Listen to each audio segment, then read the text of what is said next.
Saudaraku, seringkali kita berpikir bahwa ketika seseorang mengalami kejatuhan yang begitu sangat mendalam dan menjauh dari hadirat Tuhan, kebanyakan dari kita berpikir bahwa orang itu tidak akan dapat dipulihkan dengan begitu cepat.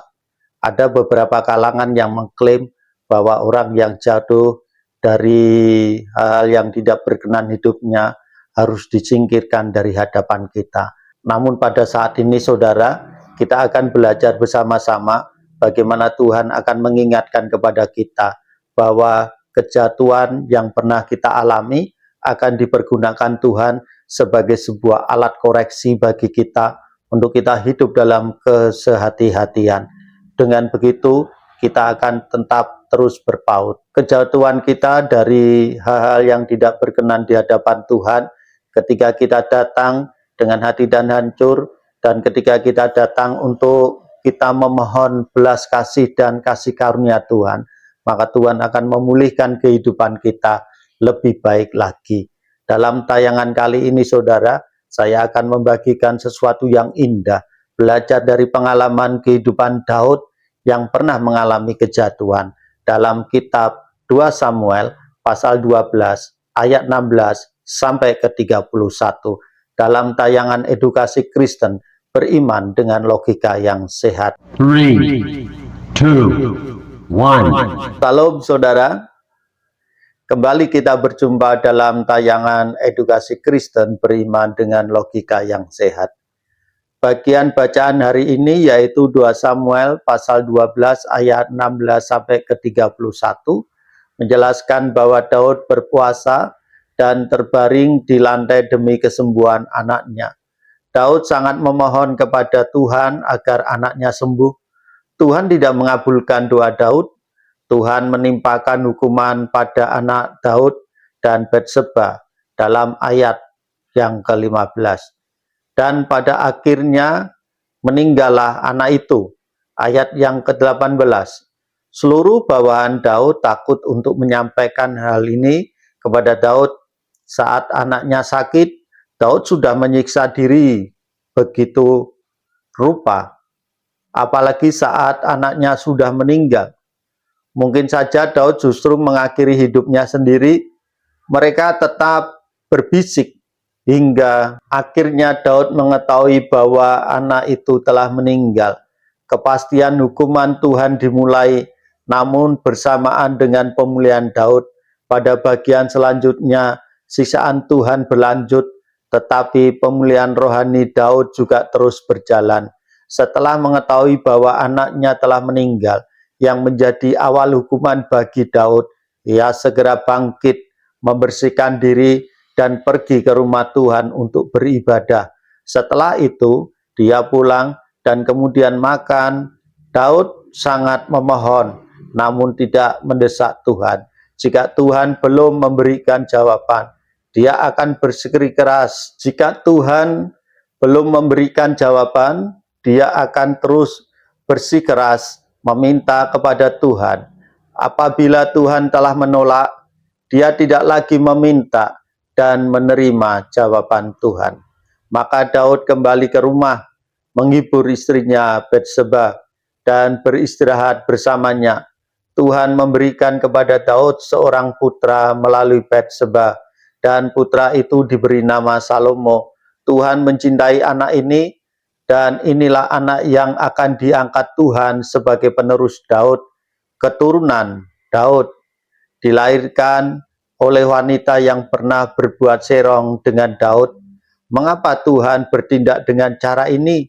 Wajah Tuhan yang adil dan bijak setelah peristiwa ini memperlihatkan bahwa janjinya kepada Daud melalui keturunannya mencangkup janji pemulihan yang dapat diwujudkan Tuhan. Tuhan mengembalikan umatnya dari situasi yang sangat buruk ke kondisi yang lebih baik.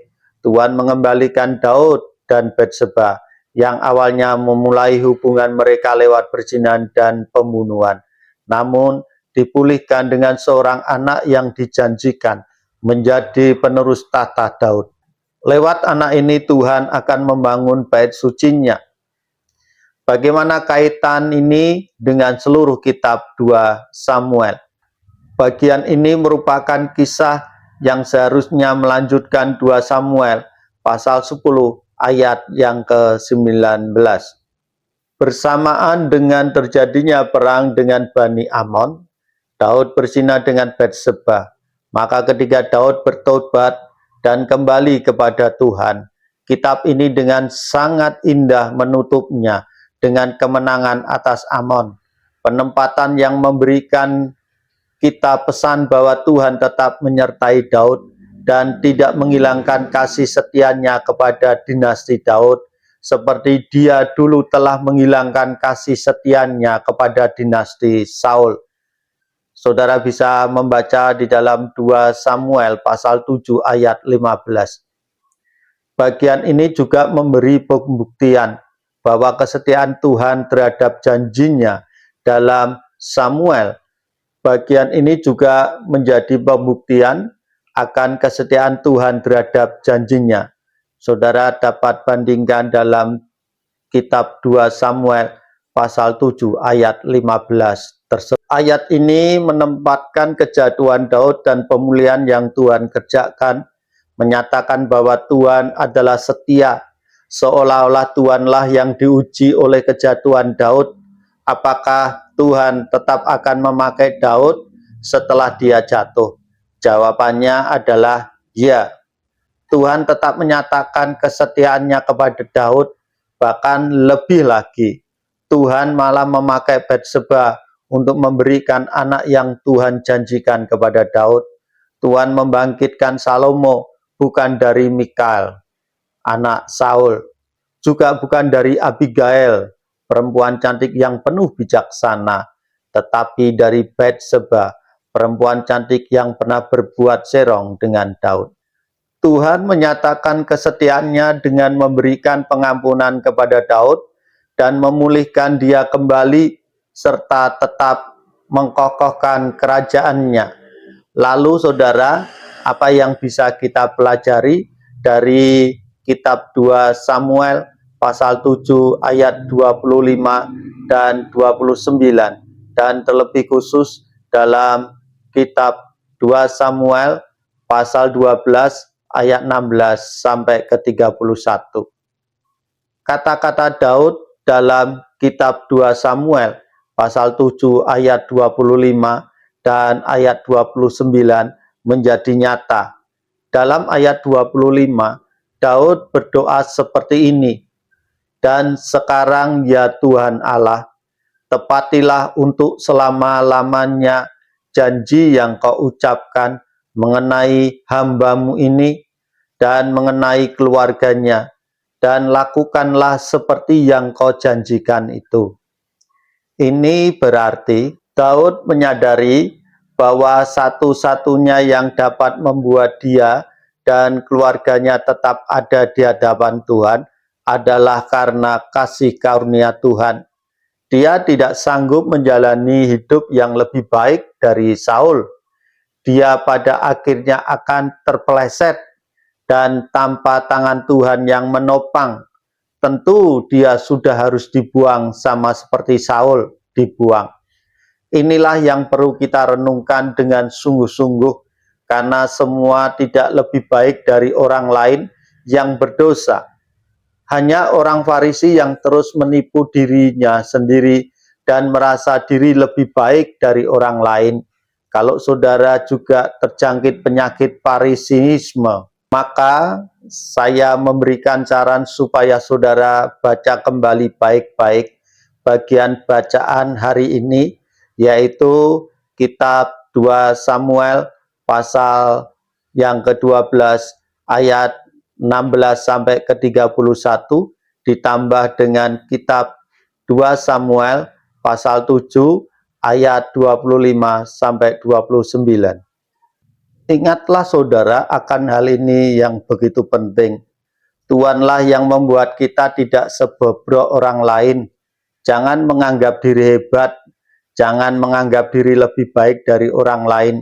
Daud pun tidak menganggap dirinya dan kaum keluarganya lebih baik dari Saul dan kaum keluarganya. dalam kitab 2 Samuel pasal 7 ayat 18. Dan karena itulah dia bersujud dan memohon doa ini. Tuhan pun menjawab doa ini karena meskipun Daud jatuh ke dalam dosa, Tuhan memulihkan dia kembali, bukan Daud, tetapi Tuhan yang setia. Bukan kita, tetapi Tuhan yang sanggup. Karena kita terus berjuang untuk melawan dosa, hidup suci, dan tetap mengakui bahwa Allah sajalah yang beranugerah kalau kita sanggup berjuang dengan baik.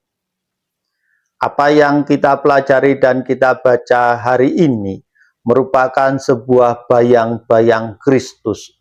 Tuhan menjanjikan bahwa anak Daudlah yang akan membangun bait suci bagi Allah.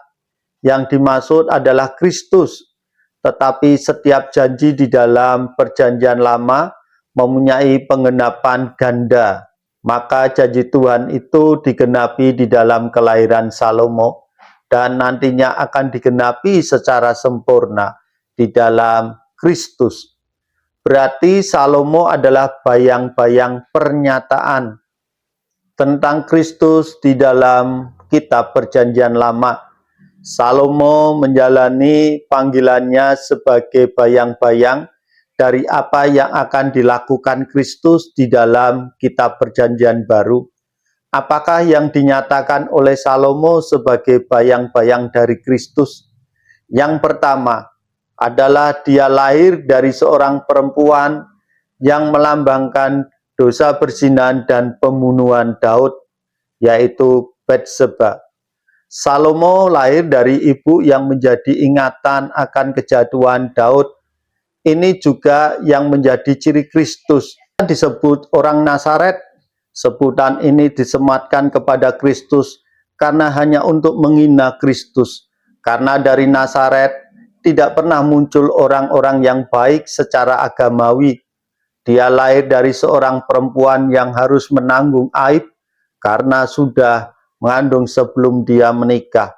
Meskipun kehamilannya bukanlah karena perzinahan, Kristus lahir dengan hal-hal yang remeh dan hina mengelilingi kelahirannya. Tetapi justru disinilah maksud Allah digenapi. Dia hadir untuk memberikan kemuliaan bagi yang hina. Dia hadir untuk memberikan pemulihan bagi yang berdosa. Dia hadir untuk mempermalukan orang yang merasa diri terhormat, mulia, dan suci. Dia hadir untuk memberikan penghiburan bagi orang yang menyadari dosa-dosanya dan mau bertobat kembali kepada Dia. Dia tidak alergi kepada orang berdosa dan hina. Dia mengidentifikasikan dirinya dengan orang berdosa dan orang hina. Dalam kitab Ibrani pasal 2 ayat 17. Meskipun Kristus sendiri tidak pernah berbuat dosa, Ibrani pasal 4 ayat 15.